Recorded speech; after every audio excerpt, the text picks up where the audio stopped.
calm it down. She over here looking at pasty butts. You gotta check their butts. Make sure You they do don't have to have check their butts. Okay. Hey y'all, welcome to Stivers Homestead. I'm Zach. And I'm Jen. And so many things have changed since we last spoke. Many things. It's ridiculous. Turkeys are still in the backyard. Wherever they are, over there. In the tilled garden, which is where I'm enjoying them being. Tilling it up. Good job. It's also moving day for the chicks. It is. But before that, I think we should show you our new little sidewalk. Let's do it. So we are tired of the mud. My father-in-law, Jen's stepdad, Larry, Graybeard, hooked us up with some rock, and we now have us a mud-free pathway from our door to the greenhouse, and then also at our gate. But we are now all the way in the driveway, and hopefully you can see. So we got gravel all the way to out here. And then so there's the driveway and there's our out. I think it's one of those things where it was a nuisance for people that visited so much and getting mud everywhere, which Jen and I didn't like it either. But finally he was like, we're gonna fix this. So he laid really large rocks on the bottom, and then we put the gravel on top, and then in the backyard, we put actually some weed felt down that we used in our garden last year that we had left over. That way you don't have grass growing all through the rocks. But so pumped about having this. It's so nice to not be in the mud. My day job, I'm sure they'll enjoy not seeing me full of mud on my dress shoes and on my nice pants. So this is freaking sweet. Moving day, huh, chickies? So these are Zach's. They're the Spitzhaubens. They are absolutely gorgeous. Look at their feathers. I think they are about as pretty as the black Wyandottes that we have. They're so gorgeous. They're gonna love the sun. Yay, it's time to get outside. You're growing up. And these are my little psychos. These are the prairie bluebell eggers, and they are still crazy. Still very active, very athletic, and overall wild. They're gonna love their new home. Hopefully they're nice to the little Spitzhaubens because they are much more calm. We'll see. Everybody's fighting size, so hope for the best. You guys unsure? Just some more chickens. Fine. So 2 things I wanted to tell you guys. This past weekend, one of our really best friends, Angela from Tall Weeds and Rest, she came and got our 2 male rabbits, our bucks. And we have 3 bucks, but she got the 2 that are brothers because they can't breed with any of the rabbits that we have left. And they're in an awesome home. She's just basically going to have them as pets and maybe do some breeding later on, but they're happy together. They love each other, so I'm glad they got to go. But their home was this rabbit hutch brooder, whatever you want to call it. I mean, that's where the chickens are going. So it's actually a perfect setup for like a chick brooder type thing. When Zach built it, I was like, it was for the rabbits, but it was perfect for chickens. So that's where these guys are going to go. And then tomorrow or Friday, we're getting 50 more chicks in the mail. We're going to have 15 of one breed, 15 of another breed, and then 30 meat chickens. So we'll tell you the breeds once they get here. But yeah, very excited about that. So we had to make room indoors for them. We're going to put them back in these totes that these chickens are in and get these little guys set up.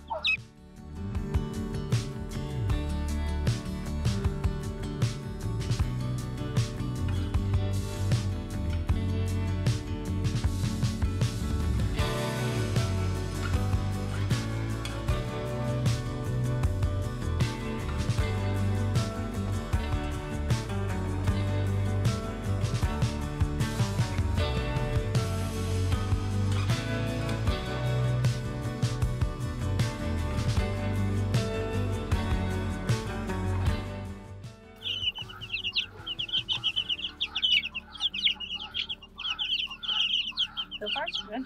Yeah.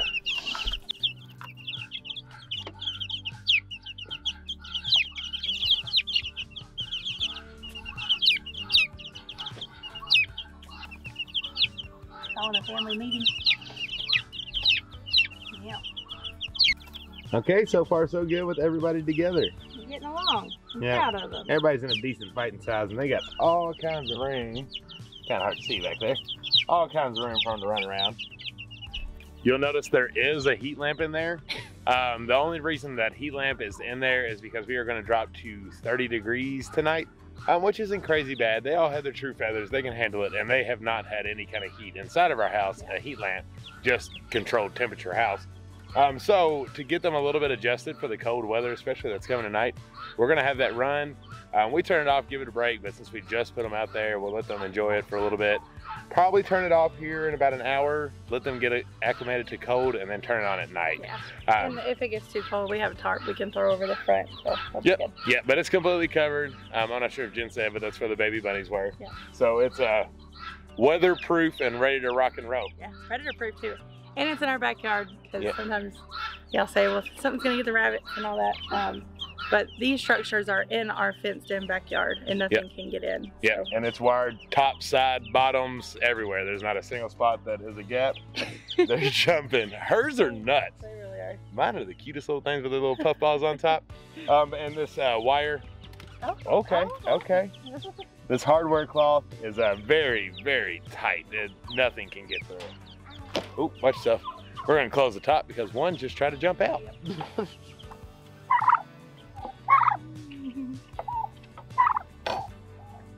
It's been a couple days, and we did that on purpose for this video because we got our new chicks, and we wanted to show them, since especially the reason we moved the other ones outside is to make room for the new ones that we got in here. And earlier in this video, Jen said that we got 15 in one breed, 15 in another, and 30 for a total of 50. Her math made it 60. And then what I actually asked for ended up being 45. So you've heard of chicken math. Well, we had really bad human math. So we got 45 of them. And we got all of these from Hoover's Hatchery.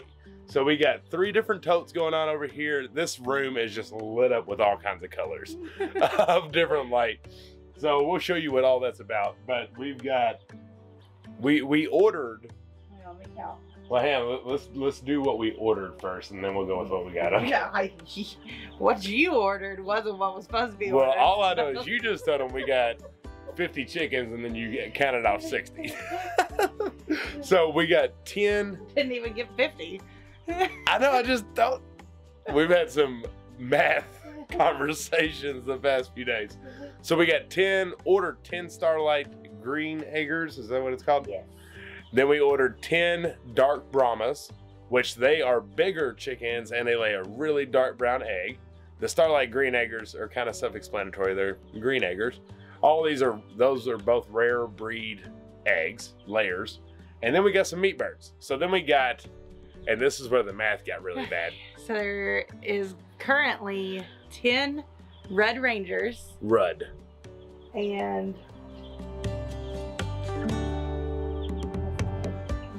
while she's done the math, I was supposed to order 30 meat chickens. Yeah. And I don't know what was going on in my head when I sent the email, but I ordered 25. Yeah. I ordered 12 of one breed and 13 of another, and I do not know why I didn't just go 15 and 15, but it is what it is. It happened. Yeah. So now we got. So we have 10 Red Rangers and 6. What are they called? Cornish game hens. Cornish game hens. So we tried to get That's not what I wanted. We tried to get Cornish crosses. And I actually said that right in the email, but I don't know what happened. We don't know. So, anyways, we've got. So apparently they only live to be 3 weeks old. Cornish game hens. They're kind of like quail, right? I think quail live longer than that, but like size-wise. Well, that's what I meant was size-wise. They're like quail. You kind of see them at Walmart, the little like mini chicken. Yeah, they're little. We'll see. So that's going to be interesting. I don't really know anything about them, but they're alive, so I guess we're doing something right. Yeah, well, we know chickens. So we did have several that were dead in shipping, but we've emailed them. I'm sure they'll make it right like they normally do. If you call in, if you ever have any issues with any hatchery, call them basically immediately when you receive your chickens if there's any that are dead. Yeah. Because most hatcheries will make it right. Now, if you wait like a week and then say, hey, there's 10 of them dead, they're probably gonna be like, well, they probably died once they were in your possession. So, but if you call them early, they usually make that right. So we're waiting to hear back, but we've kind of got, how many did we just add up? How many? 16 meat chickens. 16 meat chickens. But we're gonna have to put in another order to get the actual meat chickens that we wanted. Right. So we went the Cornish cross broilers. That's the ones we raised last time. And we wanted to raise them alongside the Red Rangers to compare and see the difference. The Red Rangers are gonna be harvested at 14 weeks. So that's 9, 10, 11, 12, 13, 14, 66. Oh, wow. 6 more weeks than the Cornish cross broilers. Yeah. But we still wanted to raise them together and see which one we like better. Right. These are not Cornish cross broilers. So we're going to have to put in another order for that. And they will not be raised with the Freedom Rangers. So sorry. Red Rangers. Whatever. Video's going south quick. Yeah. That plan did not work out well. Sorry that we told you we were going to do that. But it's okay, right? I mean, we'll try it again. Again, part of homesteading. You got to be ready for the unexpected. So we have quickly learned about Cornish game hens.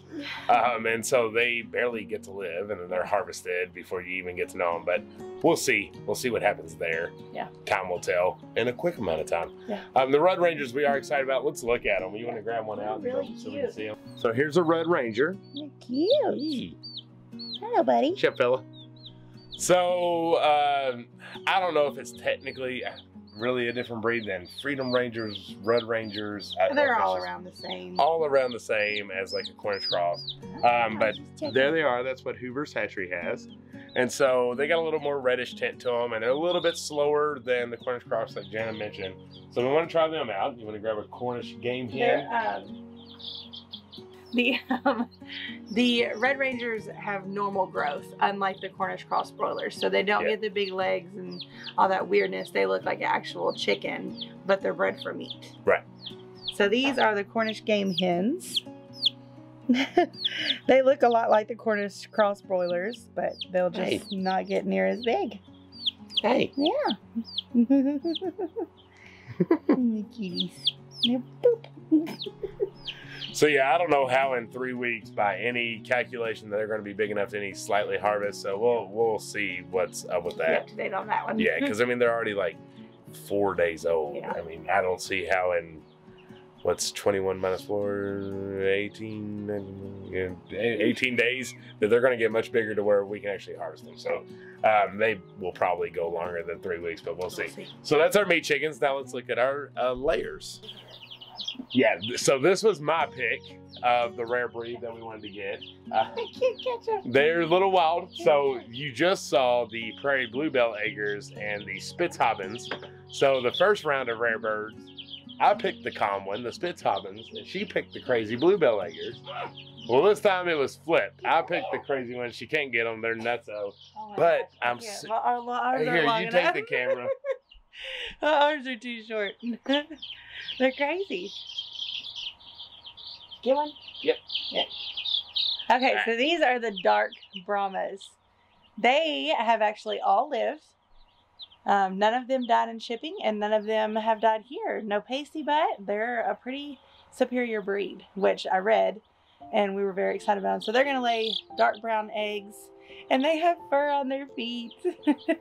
Already Isn't that cute? at this young. Yeah. And so these are, like I mentioned, they're bigger birds. I forget what their average weight was, but they're bigger than just, say, an Isa brown or normal egg layer. So we're pretty excited about them, and we love that dark brown egg. That's literally the only egg we don't have. Yeah. We have olive, we have the Eastern eggers, we have the normal browns, and now we have our dark brown egg layer. Yay. It was, so, go ahead. No, we've had one dark Brahma in our life with the fur on its feet, and we loved it. And that was years and years ago. So we're excited to raise some more. Yeah, and it was between the dark Brahmas and the well summers. Yeah. And so a lot of people have had well summers. We knew that was coming. Arms getting tired holding the camera. So we wanted to try a breed that wasn't as popular. So we wanted to get these, but we are still going to get some well summers. Say hi. No tiki. Look at them little furry feet. Love them. There we go. We focused up. Look how cute. All right. Dark Brahmas. There they are. Calm it down. She over here looking at pasty butts. You gotta check their butts. Make sure they You don't do have have to pasty check their butts. Okay, calm down. All right, so this is the prairie bluebell egger. Nope. That's what we have outside. These are the starlight green eggers. Yes. Right, okay. So there they are. Let's get you, let's get you focused in on the chicken, not us. Their eyes are like slanted, like a cat eye. It makes it look like they have makeup on. They're really cute. They're very cute. Yeah. So they're gonna lay like a, kind of like an olive green egg. It'll be really pretty.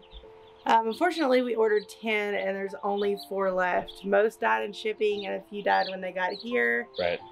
They're not a superior breed. Right. Unfortunately, they seem to be weaker, kind of like your Polishes and ones like that. So that's really sad, but no, we'll have 4. Yep, we still got 4. And that's something to really think about. Like she said, superior, not superior. Like, what does all that mean? Not every chicken's created equal in the life of being born and being shipped and having to live different lifestyles. There's ones that are just much stronger and they just are able to take it a lot better than others. And that's kind of like her prairie bluebell eggers or the dark Brahmas or Cornish cross chickens. I mean, we didn't lose one Cornish cross when they came in. They're bred strong. And so they're able to kind of take some of that pressure. Now the Red Rangers, we have already lost a couple. So that right there, Cornish cross gets a positive note over the Red Rangers just when it comes to shipping and taking care of them here. So those are things that you got to watch for. It's not always that there was an issue in shipping. It's sometimes just the breed that you get. Yeah. So that's why you always want to get a few more chicken math. You always want to get a few more, expecting to lose a couple, but be able to handle all of them if they all survive. Yeah. So just keep that in mind whenever you're doing any kind of ordering through a hatchery. Yeah, and they've got their apple cider vinegar in their water every day, and they've got their food and their heat lamps. So they're doing good. We're doing everything we can to keep them alive. It just depends on them at this point. That's right. And speaking of heat lamps, we want to show you a thing. Yeah. Okay, normal heat lamps that you'll get from a store. Boom, right there. Normal heat mat that you'll get from a store. Right here. Not recommend. The reason I don't necessarily recommend a heat pad is because they don't get hot enough for baby chicks. I understand that they're safer, you don't have risk of something breaking, this and that, but they just they do not provide enough warmth for 1 to 2 day old baby chicks. They just don't. Now, once they've gotten to this age, about a week old, and they've gotten some more of their actual feathers in and they can control their temp a little bit better, then yes, it is enough heat. But I'm telling you what, right now, if you try to throw brand new chicks into that heat mat, you're gonna lose some due to the temperature change from an incubator to that. It's just not the same. Unlike a heat lamp. Now, there might be some other heat pads that are better.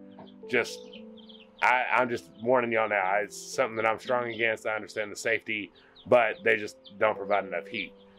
Now, what's in between? So it might be hard to see because of just the light itself, but do you see how big and structurally sound this heat lamp is? That is a Premier 1 specific heat lamp. So it's a lot different, it's a lot more protected, and it's very, very safe. And the biggest issue actually with heat lamps, which is something that people don't truly understand, is the red lights. Yeah. Those red lights are reptile heat lamps. And they explode. Yes, they explode, and they're supposed to only be used at nighttime for reptiles that are nocturnal. So that is what those things are created for, not for having chicks in your house. These clear white bulbs are what are safer for long-term running for baby chicks. Yeah.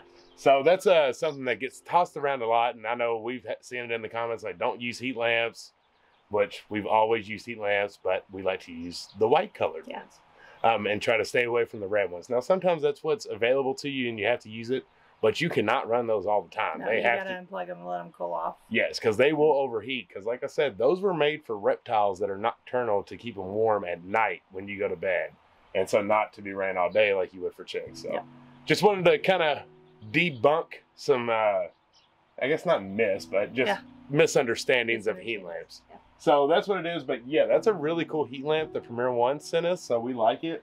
It's just a little bit safer. It's protected. If it was to break, it kind of protects any glass to break or anything like that. And it's just a little bit more durably made. Yeah. We also got a feeder from them and a water and what was the other thing? Like a fence. Oh, some organic chick starter crumbles, which is really, really good. I love the contents in it. They're loving it too. We're using it for our meat birds because obviously we're going to consume them. All of our chicks get non-GMO starter crumbles, but the meat birds, we're trying out this new feed from Premier One, and so far so good. Yeah, so we'll check it out. So they have a whole brooder starter kit. Is that what you would call it? That we'll link down below. It's pretty cool. Like, it's literally got everything you need to have chicks, and this is everything, and you can buy them right then and there. So I'll put that down below if you're interested in that. We'll also throw Hoover's Hatchery, but there's two more things I want to show you: what this blinding light is, and then what's in there. Yeah. So just super fast, we got some peppers up here planted in like a mini greenhouse that we got rocking and rolling with our grow lights that are on them. So that's just producing a nice moisture. We got Sugar Rush Peach, yellow Monster Bell peppers, Jigsaw, and then Lemon Drop in these two. So they each 24 each of them. And these are the Hoss Tool little greenhouses that they have. We're pretty excited about them. And the squares are pretty good size, so we wouldn't need condensation already. We do have that condensation. And so we have a heat mat under our peppers. Yep, heat mat. And this one doesn't have ventilation, but this one does. So you can open and close that as you would like to let some air in, which I thought was pretty cool. And then down here we have our not so needed heat mat-ish stuff under our just fluorescent shop light. And these are actually tomatoes. So we got pink oxheart, Bonnie's Best, black crim, pineapple, white cherry, and then we got some eggplants over here. So these are 6 flats. And for us here in Kentucky, way too early to start tomatoes. Yeah. But those tomatoes are going to the shindig. They are. So maybe if you're coming and you're looking for some tomatoes to buy, you might be able to buy one of them 6 flats right there. So if you are commenting down below, if you do have a specific request that you would like us to grow, we're trying to really pump out some peppers to bring down there. And then lots of tomatoes. We're trying to choose just our favorites. So that's why the white cherry, pink oxheart, Bonnie's Best are in there.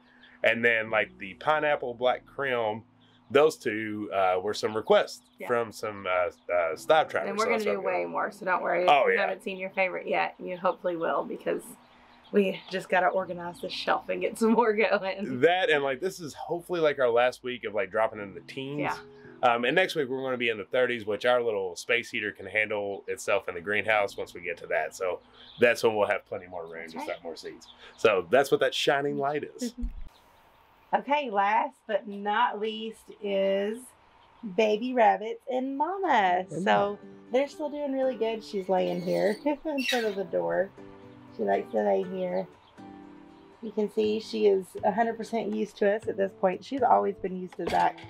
She's my girl. She was never a huge fan of me, but I think she trusts me now, and the babies are doing great. They're back there in the nest. Hopefully you can see them. And let me get in there. But there's 6 of them, and they're starting to get huge. They're about, well, they're a little over 2 weeks old, and their eyes are finally open. And as you can see, they're starting to try and venture away from the nest. Mama's doing great feeding them. They're fat and chunky. And they're just doing really well. I'm really proud of her. She's a good mama, so we will definitely breed her again. She is doing good. She's liking her room service life here in the house. Whenever they do get a whole lot, not a whole lot bigger, but probably a week more, maybe another week, just kind of depends on the weather. We'll take them back outside. And, eviction notice. Yeah, let everybody get acquainted back out there. But right. They're having a very spoiled life in here. Yeah, things are going good. They're going great. Like she said, they're venturing around, eyes open, fur coming in, and I knew old black mama here was going to be an awesome little lady. Very proud of her. Yep. She was my favorite from the get-go, and I'm not trying to brag, but I knew she was going to be awesome. I did not. I had my doubts because of the others, but she's doing great. She is doing great. Okay. So how about that grow room tour? Yeah, a lot going on in here. Hopefully you enjoyed it. Hopefully you have a grow room too. We love our grow room. It used to be Wyatt's room, but now it's ours. Ours, bed right there. Sometimes it's a little difficult to sleep at night, but we have so many things growing that it's okay, and we look past it. Yep, and soon everything's going to be outside, so we're just enjoying the moment. And we'll it's fun. this season. We know yes, that's it. It's always the season. It's so easy to want the next one and forget this one. Yeah. And then you just miss it when it's gone. So we're just trying to enjoy our time here. Enjoying all the very bright fluorescent lights. A lot of babies in here. A lot of babies. Yeah, all the lights actually go off at night, but then you just hear mama chirping water, chicks chirping, and then a seedling popping up. Yeah. All right, y'all. Well, I hope you enjoy this. You got to see our beautiful birds go outside. You got to see the sidewalk. Oh, and if you caught glimpses of that trash pile, it's because that video, That was outdated. yeah, it was a little outdated because we had shot that. Then we did a lot of work, and now we're here again. So just helping y'all with the timelines on what's up there. Then you got to see all this awesome stuff here in the grow room. So I hope you enjoyed it. Comment down below if you got any kind of grow room stuff, what's growing in your house. Yeah. Because I've seen a lot of y'all's pictures. They're beautiful. Your shelves are a whole lot fuller than ours are with green. Yeah. We're a little bit behind in Kentucky, but well, catch up. kind of. We're also very far ahead. Don't let yourself get too far ahead. Yeah. Peppers, I'm with you on. If you're like 8-10 weeks out from your frost date, don't be planting tomatoes just yet. We're just doing this so we can sell them in our further southern states that should be doing it. So just be careful. Don't rush yourself. All right, y'all. I think this is where we leave you. Yep, we love you. Until the next one. Bye. Bye.